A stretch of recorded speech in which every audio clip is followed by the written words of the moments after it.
তুই সবসময় আমার রাগটাই দেখেছিস, কখন আমার ভালোবাসাটা বুঝতে চাসনি। হ্যাঁ মানছি, আমি রাগের মাথায় এসে তোকে হার্ট করি, কিন্তু রাগ কমে গেলে আবার সরিও তো বলি। তুই তো জানিস, বল, রেগে গেলে আমার মাথা ঠিক থাকে না। সারিকা চোখ বন্ধ করে আহিরের বুকে ঢিপ ঢিপ শব্দ শুনছে। ওর হাত পা জমে গেছে। আহির সারিকার কপালের সাথে কপাল ঠেকিয়ে অসহায় কণ্ঠে বলল, তুই আমাকে কেন বুঝিস না সারিকা?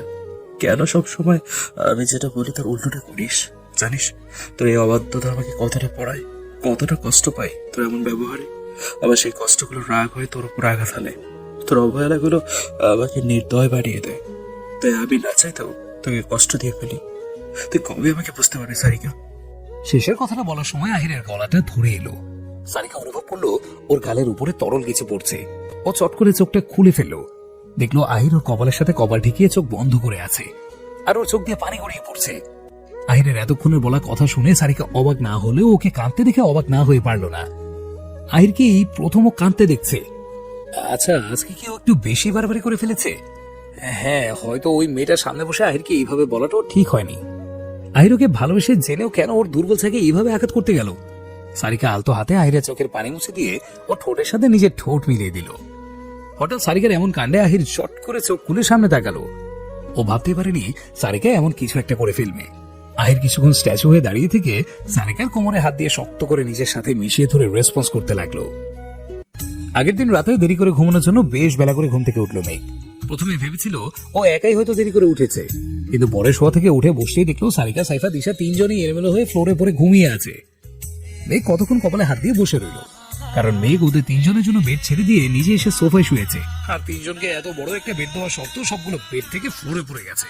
আর পড়েছে ভালো কথা, কিন্তু পড়ার পর আবার এইভাবে মরার মতো পড়ে পড়ে ঘুম হচ্ছে। মেঘ ফোঁস করে নিঃশ্বাস ফেলে বসা থেকে দাঁড়িয়ে ওদের কাছে গিয়ে ওদের তিনজনকেই ঘুম থেকে তুলতে লাগলো, কিন্তু ওদের ওঠার কোনো নামই নেই।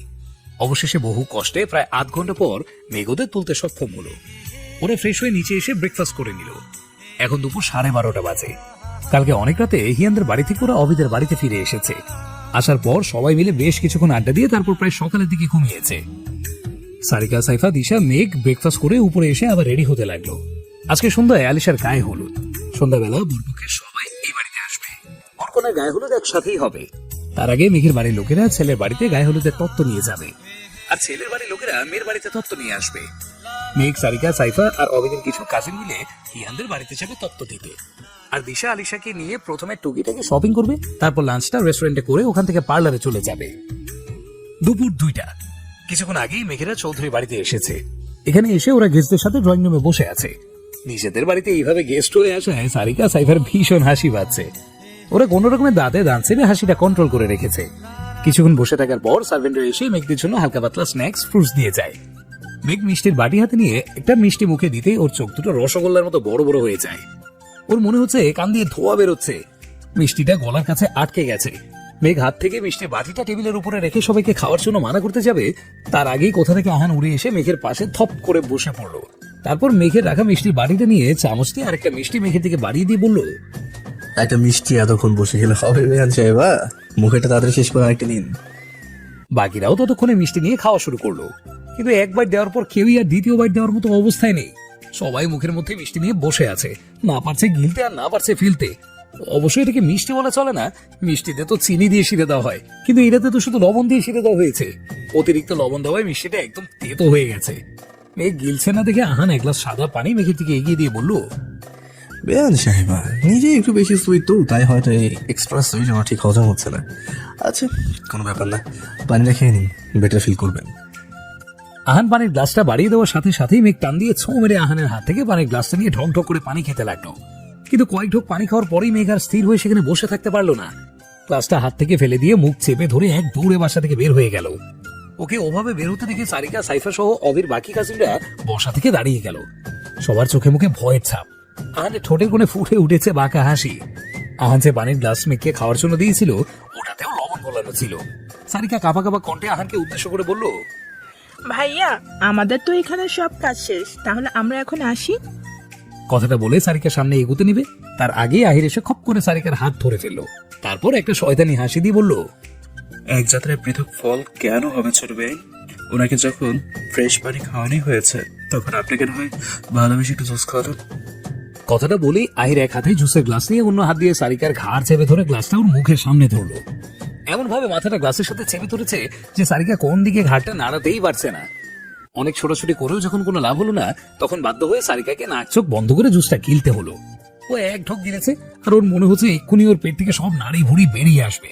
কারণ এটা কোনো ফলের জুস না, এটা হচ্ছে হলুদের গুঁড়া আর কাঁচা ডিমের জুস। সারিকা পুরো জুসটা খেয়ে গায়ে সর্বশক্তি দিয়ে আহিরকে একটা ধাক্কা দিয়ে এক দৌড়ে বাসা থেকে বের হয়ে গেল। ধাক্কা খেয়ে আহির তাল সামলাতে না বেড়ে ধপ করে সোফায় বসে পড়লো। সারিকা দৌড়ে যেতেই সাইফা আর অভির বাকি কাজিনরাও চোখ বন্ধ করে দিল এক ভোঁদর, কিন্তু দৌড়ে বেশি দূর যেতে পারলো না।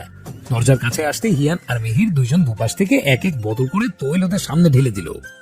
টাইলসের উপরে তৈল পরে জায়গাটা একদম পিচ্ছিল হয়ে গেছে, আর ওরা সবাই দূরে এসে এক একজনের গায়ের উপরে একজন থপাস করে ফ্লোরে পড়ে গেল। সবাই হাতে পায়ে ভীষণ ব্যথা পেল, কিন্তু সেদিকে পাত্তা না দিয়ে সবাই কোন রকম বসা থেকে উঠে দাঁড়িয়ে নিজেদের প্রাণ নিয়ে দৌড়ে বাইরে চলে গেল। যাওয়ার আগে সাইফা চিল্লিয়ে বলল, এর প্রতিশোধ যদি তোদের থেকে না নিয়েছি, তাহলে আমি আমার নাম পাল্টে ফেলবো। এদিকে ওদের এমন কাণ্ড দেখে আহির, আহান, রিয়ান হেসে সবাই গড়াগড়ি খাচ্ছে। মিহিরও দরজার পাশে দাঁড়িয়ে হা হা করে হেসে যাচ্ছে। হিয়ান হাসতে হাসতে দরজার কাছে থেকে আহানদের কাছে যাচ্ছিল, ঠিক তখনই অসাবধানতাবশত তেলের উপরে পা পড়ে ও নিচে ঠাস করে চিত হয়ে ফ্লোরে পড়ে গেল। ওকে পড়ে যেতে দেখে আহান, রিয়ান, আহির, মিহির হাসি থামিয়ে দিয়ে হিয়ানের দিকে চোখ বড় বড় করে কিছুক্ষণ তাকিয়ে থেকে আবার হা হা করে হেসে দিল। আহান বসে থেকে উঠে হিয়ানের কাছে আস্তে আস্তে বলল, দেখলি, একেই বলে কর্মের ফল। পরের জন্য কুয়া খুললেই সেই কুয়ায় নিজেকেই পড়তে হয়। হিয়ান কোমরে হাত দিয়ে দাঁতে দাঁত চেপে বলল, শালা, তাহলে তো সবার আগে এখানে তোর পর কথা ছিল। এই সব কিছুর মাস্টার মাইন্ড তুই, এগুলো সব তোর প্ল্যান ছিল, আমরা তো শুধু তোকে সাপোর্ট করেছে। আহান এসে হিয়ানের দিকে এক হাত বাড়িয়ে দিয়ে বলল, কি করবো বল, ম্যাডামদের কোনে পক্ষের হয়ে বিয়ে অ্যাটেন্ড করার খুব শখ জেগেছিল, তাই হালকার উপরে একটু কড়া ডোজ দিয়ে দিলাম। এদিকে মেঘরা সবাই বাড়িতে একদম নাজেহাল অবস্থায় ফিরে এলো। মেঘ আর সারিকা বমি করতে করতে কাহিল হয়ে পড়েছে, আর বাকিরা কেউই ঠিকঠাক মতো সোজা হয়ে দাঁড়াতেই পারছে না। ওরা কোন রকম নিজেদের সামনে নিয়ে সবাই মিলে বরপক্ষের উপরে প্রতিশোধ নেওয়ার জন্য প্ল্যান করতে লাগলো। ওদের প্ল্যানে অভিও সামিল হলো। সন্ধ্যার পর বরপক্ষে সবাই একে একে আসতে লাগলো। একদম সবার শেষের গাড়িতে হিয়ান, আহান, মিহির, আহির, রিয়ান আসলো। ওরা গেট দিয়ে ভেতরে ঢুকছিল, তখনই অভি ওদের দিকে এগিয়ে এসে হিয়ানকে উদ্দেশ্য করে গম্ভীর মুখে বলে, হিয়ান, তোর সাথে আমার জরুরি কথা আছে, আমার সাথে একটু অন্য সাইডে চল। অভিকে এতটা সিরিয়াস মুখে কথা বলতে দেখে হিয়ান আর কথা বাড়ালো না, চুপচাপ অভির পেছনে পেছনে অন্য সাইডে চলে গেল। ওদের যেতে দেখে রিয়ান, আহান, আহির, মিহির বেশ চিন্তায় পড়ে গেল। অভি আর হিয়ান কিছু দূর যেতেই হঠাৎ করে উপর থেকে আহানদের গায়ে তরল জাতীয় কিছু একটা পড়লো। ওরা তাকিয়ে দেখলো এটা পানিতে গোলা লাল রং। ওরা রেগে চিল্লিয়ে কিছু বলতে যাবে তার আগেই মাথার উপরে আবার তরল টাইপের কিছু একটা পড়লো। গন্ধ শুকে বুঝতে পারলো এটা গোবরের পানি। আহান রেগে জোরে আ বলে একটা চিল্লানি দিল। আরো কিছু বলতে যাবে তার আগে ওদের মাথায় তরকারির ছোলা, ডিমের খোসা, মাছের আঁশ, হাড় কাটা, ফাস্টফুডের প্যাকেট মানে রান্নাঘরে যত ময়লা আছে সব পড়লো। ওখানে উপস্থিত সব মানুষ হতভম্ব হয়ে আহানদের দিকে তাকিয়ে আছে। চারপাশটা বিশ্রী গন্ধে ভরে গেছে, সবাই নাকে হাত দিয়ে দাঁড়িয়ে আছে। আহান, আহির, মিহির, রিয়ান রাগে হাত মুট করে সোজা হয়ে দাঁড়িয়ে আছে। হিয়ান আল্লাহর কাছে শুকরিয়া আদায় করছে এইটা ভেবে যে ও একটুর জন্য বেঁচে গেল। বেঁচে যায়নি অবশ্য, অভি প্ল্যান করে আগে থেকে ওকে ওখান থেকে সরিয়ে এনেছে। হঠাৎ চারপাশের পিনপদ নীরবতার মধ্যে কেউ একজন স্টেজে উঠে মাইকের সামনে গিয়ে জোরে সিটি বাজালো। সিটির শব্দ শুনে সবাই স্টেজের দিকে তাকিয়ে দেখলো সাইফা মাইক হাতে দাঁড়িয়ে আছে। সবাইকে তাকাতে দেখে সাইফা একটু গলা ছেড়ে বলল, আসলে ব্যাপারটা হয়েছে কি, আমরা যখন আজকে দুপুরে ওনাদের বাড়িতে তথ্য নিয়ে গিয়েছিলাম, তখন ওনারা আমাদের বেশ সুন্দর করে খাতির যত্ন করেছিলেন, তাই আমরাও ওনাদের একটু গ্র্যান্ড ভাবে ওয়েলকাম করলাম। ভালো করে ওয়েলকাম না করলে মেয়ের বাড়ির লোকেদের তো বদনাম হতো, তাই না? যাই হোক, আপনারা চাপ নিয়েন না, নিজেদের মতো অনুষ্ঠানটা এনজয় করুন। কথাটা বলে সাইফা স্টেজ থেকে নামতে নিলে পায়ের হিলের সাথে স্টেজে থাকা কার্পেট লেগে পড়ে যেতে নেয়। তখনই কোথা থেকে অভির এক কাজিন এসে সাইফাকে কোলে তুলে নেয়। আচমকা এইভাবে হোঁচট খাওয়ায় সাইফা ভয়ে ছেলেটার গলা জড়িয়ে ধরে ছেলেটার বুকে মুখ গুজে। ছেলেটা সাইফার দিকে তাকিয়ে মুচকে একটা হাসি দিয়ে ওকে নিয়ে স্টেজ থেকে নিচে নেমে এসে ওকে কোল থেকে নামিয়ে দাঁড় করায়। মেঘ, দিশা, সারিকা দৌড়ে সাইফার কাছে আসে। মেঘ হন্তদন্ত হয়ে বলে, ঠিক আছিস? সাবধানে হাঁটবি তো, আর একটু হলেই তো পড়ে যাবি। মেঘের কথা শুনে সাইফা কিছু বলতে যাবে তার আগেই ছেলেটা বলল, আমি ওনাকে পড়তেই দিতাম না, ঠিক কোনো না কোনো ভাবে ছুটে এসে ওনাকে বাঁচিয়ে নিতাম। ছেলেটার কথা শুনে সাইফা ভ্রু কুঁচকে বলল, মানে? ছেলেটা একটু থতমত খেয়ে ঠোঁটের কোণে জোরপূর্বক হাসি রেখা টেনে বলল, না মানে কিছু না। আরে মিস সাইফা, আপনি স্টেজে উঠে এত সুন্দরভাবে কথা বলতে পারেন, অথচ ঠিকভাবে সোজা হয়ে একটু হাঁটতে পারেন না। কথাটা বলেই ছেলেটা সাইফার গাল হালকা টেনে দিয়ে বলল, পরের বার থেকে একটু সাবধানে চলাফেরা করবেন। সবসময় তো আর আমি থাকবো না আপনাকে বাঁচানোর জন্য। বলেই ছেলেটা একটা টেরি স্মাইল দিয়ে ওখান থেকে চলে গেল। আর ওরা চারজন ছেলেটা যাওয়ার দিকে ড্যাব ড্যাব করে তাকিয়ে রইল। সাইফার যে গালটা ওই ছেলেটা স্পর্শ করেছিল সেই দিকে একজন লাল রক্তিম বর্ণের চোখ হিংস্র দৃষ্টিতে তাকিয়ে আছে। মনে হচ্ছে পারলে এক্ষুনি সাইফার শরীর থেকে ওর গালের মাংস আলাদা করে দেবে। বাইরে হলুদের অনুষ্ঠান শুরু হয়ে গেল। আহান, রিয়ান, আহির, মিহির বাসার ভেতরে এসে চারজন চার রুমে শাওয়া নিতে চলে গেল। সবাই এদিকে কাজে বিজি আছে, তাই অভি এসে সাইফার হাতে 4টা টাওয়েল আর 4টা পাঞ্জাবি সেট ধরিয়ে দিয়ে এগুলো আহানদের দিয়ে আসতে বলল। সাইফাও ভালো মেয়ের মতো ওগুলো হাতে নিয়ে বাসার ভেতরে এসে একে একে আহির, আহান, রিয়ানের রুমে ওগুলো রেখে আসলো। আর আসার আগে সবার ওয়াশরুমের দরজায় নক করে বলে আসলো পাঞ্জাবি আর টাওয়েল বাইরে রাখা আছে। প্রায় 5 মিনিট ধরে সাইফা একটা রুমের দরজার সামনে দাঁড়িয়ে আছে। বেশ ভালো করেই বুঝতে পারছে দরজাটা লক করা নেই, তাও ঠেলে ভেতরে যেতে ওর ভীষণ ভয় করছে, কারণ এই রুমে মিহির আছে। সাইফা অনেকক্ষণ দাঁড়িয়ে থাকার পর মনে সাহস জুগিয়ে বুকে ফু দিয়ে দরজায় হালকা নক করে ভেতরে ঢুকলো। ও ভেবেছিল মিহির হয়তো এখনো ওয়াশরুমের মধ্যেই আছে, কিন্তু ওর ভাবনায় এক বালতি পানি ঢেলে দিয়ে কেউ এসে ঠাস করে দরজাটা লক করে দিল। আচমকা দরজা লক করার শব্দে সাইফা ঘুরে পেছনে তাকালো। তাকাতেই ওর চোখ দুটো রসগোল্লার মতো হয়ে গেল, সাথে কয়েকটা হার্টবিটের জন্য মিস করে ফেললো। ওর সামনে মিহির দাঁড়িয়ে আছে। মিহিরের পরনে শুধুমাত্র একটা হোয়াইট টাওয়েল। ওর ভেজা চুল থেকে টুপটুপ করে পানির ফোঁটাগুলো ওর লোমহীন বুকে পিঠে চুইয়ে চুইয়ে পড়ছে। মিহিরকে এইভাবে দেখে সাইফা আবার কয়েক দফা ক্র্যাশ খেলো। পরক্ষণে মনে মনে কড়া ভাষায় নিচেকে কয়েকটা গালি দিয়ে অন্যদিকে ঘুরে তাকালো। তারপর চোখ খিঁচে বন্ধ করে এক শ্বাসে বলল, বিশ্বাস করুন, আমি ইচ্ছে করে এখানে আসিনি। অভি ভাইয়া আমাকে এইগুলো দেওয়ার জন্য পাঠালো। ভেবেছিলাম আপনি ওয়াশরুমে আছেন, তাই পারমিশন না নিয়ে ভুল করে রুমের মধ্যে ঢুকে পড়েছি। কিন্তু আমি বাইরে দাঁড়িয়ে দরজায় নক করেছিলাম, বিশ্বাস করুন, কিন্তু ভেতর থেকে কোনো শব্দ পাইনি, তাই আর কি এসে পড়েছি। আই এম ভেরি সরি, আর কখনো এমনটা হবে না। সাইফার এমন গড়গড় করে কথা বলার ধরন দেখে মিহির একটা মুচকি হাসি দিল।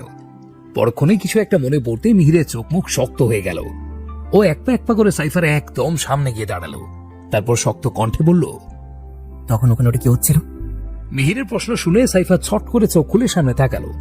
তাকিয়ে মিহিরকে নিজের এতটা কাছে দেখে ভয়ে 2 পা পিছিয়ে গেল। মিহির ওকে পিছিয়ে যেতে দেখে নিজে ওর দিকে 2 পা এগিয়ে গেল। সাইফা আরো পেছাতে যাবে, তার আগেই মিহির ওর কোমরে হাত রেখে হ্যান্সকে টান দিয়ে নিজের সাথে মিশিয়ে নিয়ে বলল, ছেলেটার সঙ্গে তখন কি কথা বলছিলি?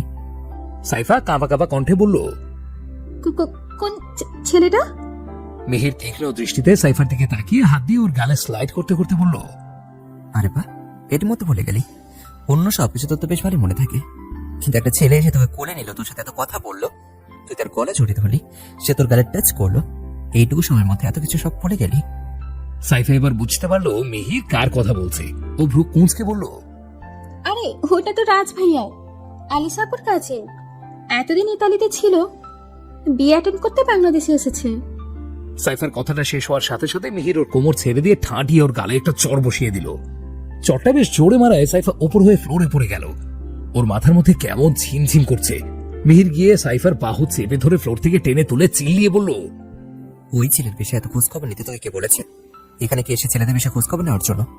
আর তো সাহস কি করে ওই ছেলেটার কোলে উঠে ওর গলা জড়িয়ে ধরার? কথাটা মিহির এত জোরে বলল যে সাইফা ভয়ে ফুপিয়ে কেঁদে উঠল। তারপর কাঁদতে কাঁদতে বলল, আমি ওনার ব্যাপারে কোনো খোঁজ খবর নিইনি। এগুলো তো আন্টিরা যখন বলা বলি করছিল তখন শুনেছি। আর আমি তো ইচ্ছা করে ওনার কোলে উঠিনি, পড়ে যাচ্ছিলাম, তাই উনি এসে আমাকে কোলে তুলে নিলেন। মিহির সাইফাকে ধাক্কা দিয়ে বেডের উপরে ফেলে দিয়ে ফ্লোর থেকে টাওয়েলের পাঞ্জাবিটা উঠালো। তারপর দরজাটা চাবি দিয়ে লক করে সাইফার দিকে তাকিয়ে বলল, আমি চেঞ্জ করে যতক্ষণ পর্যন্ত বের হচ্ছি ততক্ষণ পর্যন্ত মুখ থেকে একটা প্রশব্দ বের করবি না, চুপচাপ এখানে থাক।